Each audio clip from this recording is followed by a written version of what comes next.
Good morning to all. In the heat transfer subject, recently we discussed about the what is the thermal conductivity and what is the best heat insulator and what is which is a best heat conductor. So previously we discussed about the thermal conductivity and which is depends upon the nature and material and its temperature.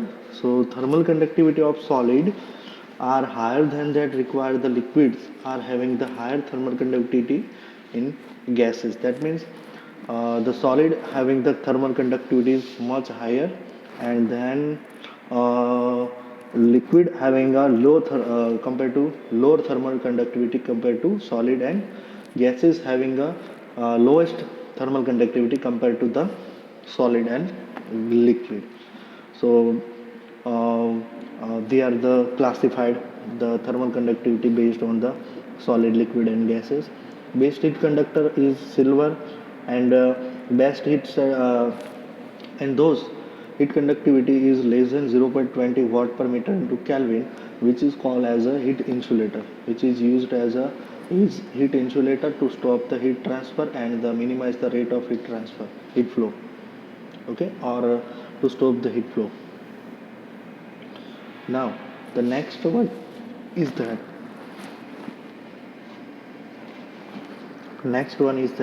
a composite wall. Composite wall કોને કહેવામાં આવે છે?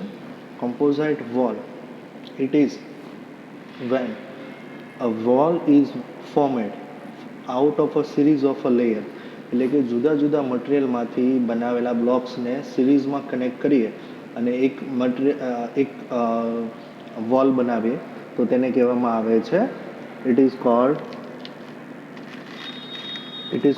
composite wall. Okay, so composite wall is formed out of a series of a layer of a different material.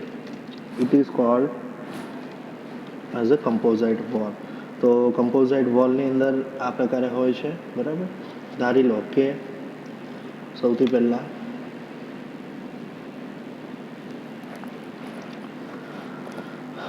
सबसे पहले there is a number of layer of ત્રણ જુદા જુદા પ્રકારના જે લેયર છે એ છે આ 1, 2 and 3, બરાબર. તો ત્રણ લેયર અલગ અલગ છે, બરાબર, જુદા જુદા મટીરિયલ છે. તો ત્રણેય મટીરિયલના શું હોય છે કેરેક્ટરિસ્ટિક, એટલે કે એની થર્મલ કંડક્ટિવિટી અલગ હશે, એટલે કે થર્મલ કંડક્ટિવિટી K1, K2 અને K3, બરાબર. The numbers of three layers are having a different thermal conductivity is at K1, K2 and K3. All these are connected in series. ત્રણેય સિરીઝમાં કનેક્ટેડ છે, બરાબર. હવે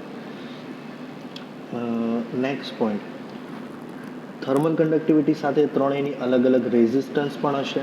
તો સૌથી પહેલાનો રેઝિસ્ટન્સ હશે R1, બરાબર. બીજાનો છે સેકન્ડનો છે R2 અને ત્રીજાનો છે R3, બરાબર. 1, 2 અને 3. ફર્સ્ટ લેયરનો રેઝિસ્ટન્સ R1, R2 અને R3 છે, બરાબર. ત્રીજું કે એ જે નંબર્સ ઓફ સિરીઝ છે તો ત્યાં ત્રણેયના ટેમ્પરેચર શું છે અલગ અલગ ટેમ્પરેચર રેન્જીસ. જેમ કે ફર્સ્ટ બ્લોક છે, બરાબર, તો તેનું ટેમ્પરેચર છે ડેલ્ટા T1. બીજું છે બ્લોક, એનું ટેમ્પરેચર છે ડેલ્ટા T2 અને ત્રીજું છે એનું ટેમ્પરેચર છે ડેલ્ટા T3, બરાબર. તો ત્રણેયના ટેમ્પરેચર તફાવત આવી રીતે હશે. અને total temperature difference is that total temperature difference, એટલે કે ત્રણેયનું ટેમ્પરેચર તફાવત અહીંયાથી અહીંયા સુધીનો કેટલો હશે ડેલ્ટા ટી ઓવરઓલ, એટલે કે ડેલ્ટા ટી બરાબર શું થશે આ ત્રણેયનો સરવાળો delta T1 plus delta T2 plus delta T3, બરાબર. એટલે આ ત્રણેયનો શું થશે સરવાળો, એટલે ટોટલ થઈ જશે. હા, નેક્સ્ટ. હવે તેમનું ડિસ્ટન્સ આપેલું છે. તેમનું ડિસ્ટન્સ શું છે? તો સૌથી પહેલાં કે એ ફર્સ્ટ લેયર છે તેનું ડિસ્ટન્સ છે x1, બીજું છે એનું x2 અને ત્રીજાનું x3, બરાબર. આ ત્રણેય જુદા જુદા ડિસ્ટન્સ પર આવેલા છે, બધાની થિકનેસ અલગ અલગ છે. ચાલો, હીટ ફ્લો ક્યાંથી થાય છે? હીટ ફ્લો હોટ સરફેસથી હોટથી કોલ્ડ તરફ થાય છે, બરાબર. આ સાઈડ હશે એ શું છે? હોટ સરફેસ, બરાબર. અને આ શું હશે? Cold. This one is hot surface અને આ સાઈડ કોલ્ડ સરફેસ, બરાબર. અહીંયા આપણને એક તફાવત આપ્યો છે, ધીસ ઇઝ આર હિયર, કે જે શું છે? T1 is greater than T dash is greater than T dash is less than is T2. તેનો મતલબ T1 નું ટેમ્પરેચર સૌથી વધારે અને T2 નું ટેમ્પરેચર સૌથી ઓછું છે, બરાબર. T1 નું ટેમ્પરેચર જે હશે એ સૌથી વધારે અને T2 નું સૌથી ઓછું. અને જ્યારે T1 કરતાં T ડેશનું ઓછું અને T ડેશ કરતાં T ડબલ ડેશનું ઓછું અને તેના કરતાં T2 નું ઓછું, બરાબર. નાવ નેક્સ્ટ, હવે જે છે, બરાબર, એ શું છે? ટેમ્પરેચરનો તફાવત. હોટ સાઇડ ટેમ્પરેચર છે T1, બરાબર. હોટ સાઇડનું ટેમ્પરેચર છે T1 અને કોલ્ડ સાઇડનું ટેમ્પરેચર છે T2. હવે ઇન્ટરમીડિયેટ T ડેશ અને T ડબલ ડેશ, બરાબર. આ શું છે? Intermediate temperature. ટેમ્પરેચર છે પણ કોનું છે? Intermediate temperature. માની લો કે મારે ફર્સ્ટ લેયરનું જે છે, બરાબર, ફર્સ્ટ લેયર, તો ફર્સ્ટ લેયરનો ટેમ્પરેચર તફાવત મારે જોઈએ છે, તો શું થશે? કે જો ડેલ્ટા T1 બરાબર શું થશે? T1 માઇનસ T ડેશ બરાબર શું થશે? બરાબર થશે ડેલ્ટા T1, બરાબર. કારણ કે શું થશે? ટેમ્પરેચરનો તફાવત આપે છે એટલા માટે. પછી એ જ રીતે ડેલ્ટા T2 બરાબર શું થશે? Temperature T dash minus T double dash, બરાબર. તો વધારે માઇનસ ઓછું, આનું ટેમ્પરેચર વધારે હોય આના કરતાં, બરાબર. અહીંયા આપણે જો નક્કી કર્યું છે, બરાબર ને, જો અહીંયા આપણે ધારી લીધું છે, તો T ડેશનું T ડબલ ડેશ કરતાં વધારે હોય ટેમ્પરેચર, બરાબર. અને heat flow in the direction from that, આ ડાયરેક્શનની અંદર હીટ ફ્લો થાય છે, જુઓ બધાની અંદર ત્રણેયમાંથી પસાર થાય છે, એટલે heat flow in this direction.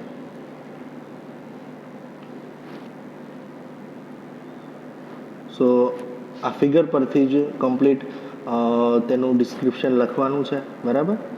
સો જે અહીંયા આપેલું છે, બરાબર. Let delta temperature T1 be the temperature across the first layer, બરાબર. ફર્સ્ટ લેયર માટે છે, પછી છે સેકન્ડ લેયર માટે. ફર્સ્ટ લેયર ડેલ્ટા T2 છે, સેકન્ડ લેયર, બરાબર, આ રહ્યું. અને ડેલ્ટા T3 છે એ છે થર્ડ લેયર માટે. અને delta T is the temperature top across the entire section. And T1, T dash and T2 and T double dash and T2 be the temperature at the faces of wall showing figure, બરાબર. ચાલો, હવે furthermore let the area of composite wall at right angle to the plane of illustration be A. માની લો કે જે area છે આ વોલનો area કેટલો છે? ટોટલ A જેટલો, બરાબર. So overall temperature drop is related to individual temperature drop of the other layer. જે આપણે આગળ હમણાં સમજ્યા કે ટોટલ ટેમ્પરેચર ડિફરન્સ કેટલો થશે? આટલો, બરાબર. ટોટલ ટેમ્પરેચર ડિફરન્સ કેટલો થવાનો છે? આટલો. Because of the reason is that કે ટેમ્પરેચર ડ્રોપ છે એ શું થશે? આખા પૂરેપૂરા જે વોલ છે તેના અંદર આપણે મેઝર કરવાનું છે અને તે થશે ડેલ્ટા ટી, જે આવશે ડેલ્ટા ટી બરાબર delta T1 plus delta T2 plus delta T3. Okay, now it is desired to derive equation formula giving the rate of heat flow through a series of resistors. હવે શાના માટે, હવે શું જરૂરી છે કે કોઈ પણ ઇક્વેશન માટે આપણે શું જરૂરી છે?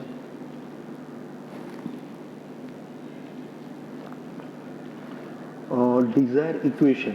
Okay, it is required a desired equation, but for what? To એટલે કે આ સિરીઝ કનેક્શનમાં જે જોઈન્ટ થયેલા છે, બરાબર, બધા લેયર, તેના માટે આપણે શું ફાઇન્ડ કરવાનું જરૂર છે? ડિઝાયર ઇક્વેશન હીટ ફ્લો માટેનું. ચલો, તો સૌથી પહેલાં આપણે લેયર 1 માટે યુઝ કરીએ, બરાબર. અને સોલિડ છે તો સોલિડ માટે આપણને ખબર છે ફુરિયર્સ લો એપ્લિકેબલ થશે, બરાબર. તો lettuce discuss here. Rate of heat flow through the first layer, એટલે કે હીટ ફ્લો છે, બરાબર, એ ફર્સ્ટ લેયર દ્વારા કઈ રીતે થશે, અથવા તો through the material of thermal conductivity K1 is given by. ચાલો સૌથી પહેલાં કે ફુરિયર્સ લોનું ઇક્વેશન શું છે? ફુરિયર્સ લોનું ઇક્વેશન છે Q is equal to minus K A DT upon dx. Okay, ચાલો. તો સેમ વસ્તુ લેયર 1 માટે મૂકીએ તો ક્યુની જગ્યા પર શું આવશે? અહીંયા ક્યુની જગ્યા પર અહીંયા શું આવશે? જુઓ, ક્યુ ઇઝ ઇક્વલ ટુ અહીંયા Q1 આવશે, કારણ કે લેયર 1 માટે કરીએ છીએ એટલા માટે. માઇનસ નેગેટિવ સાઇન છે એને હમણાં રહેવા દો, બરાબર. હવે લેયર 1 માટે થર્મલ કન્ડક્ટિવિટી આપણે વિચારીએ છીએ તો થર્મલ કન્ડક્ટિવિટી કે ફોર લેયર 1 માટે શું આવશે? ઇટ ઇઝ K1, બરાબર. એરિયા તો કોઈ પણ માટે કોમન છે, તો area as it is common રહેવા દેવાનું, બરાબર. હવે બીજું કે ડીટી, અહીંયા ટેમ્પરેચર તફાવત કેટલો થાય છે? જો આપણે આગળ ફિગરમાં જોયું હતું, બરાબર. તો એ થશે T1 માઇનસ ટી ડેઝ, બરાબર. T1 minus T days. Temperature તફાવત શું થશે? T1 minus T days.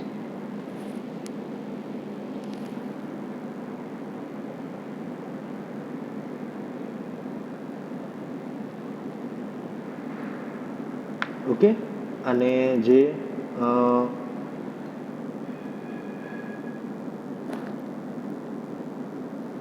હા,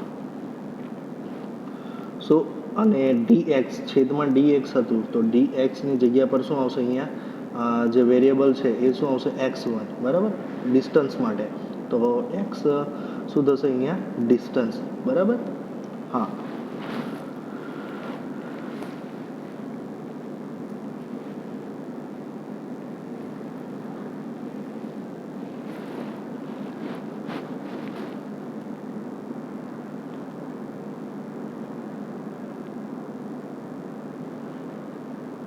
નેક્સ્ટ T1 માઇનસ ટી ડેશને સૂત્રનો કરતા બનાવીએ તો શું થશે? હવે પછીનું ઇક્વેશન આ પ્રમાણે થશે, બરાબર. આને એઝ ઇટ ઇઝ રહેવા દઈએ તો શું થશે? આ x1 અહીંયા મલ્ટીપ્લાઇડ થશે Q1 ની સાથે, અને આ ભાગ અહીંયા ક્યાં જશે? એના છેદમાં, બરાબર. તો એ જ રીતે અહીંયા નીચે આપેલું છે, બરાબર. જુઓ, આને સૂત્રનો કરતા બનાવી દઈએ તો Q1 ની સાથે જે છે આને આખું ટર્મ છેદમાં લઈ ગયા તો K1A અપોન x1, પરંતુ T1 માઇનસ ટી ડેશ બરાબર તો શું થાય? Delta T1. T1 minus T dash બરાબર ડેલ્ટા T1. તો ડેલ્ટા T1 બરાબર શું થશે? બાકીનું equation as it is Q1 ના છેદમાં K1A અપોન x1, બરાબર. આ રીતે ઇક્વેશન થશે.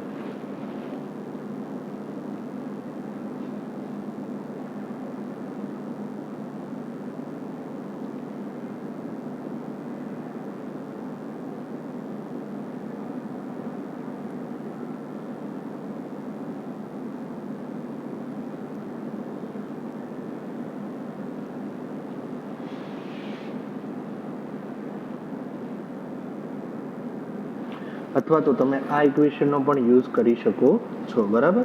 જુઓ, આપણે શું કરીએ છીએ? માઇનસ સાઇનને નેગેટિવ સાઇનને અંદર લઈ લઈએ છીએ, એટલા માટે શું આવે છે? આપણું ઇક્વેશન આ રીતે આવે છે, બરાબર. માઇનસ કે એ T2 માઇનસ T1 થાય, બરાબર. જે ઓરિજિનલ ઇક્વેશન છે એ શું આવશે? આ પ્રકારે આવશે, બરાબર.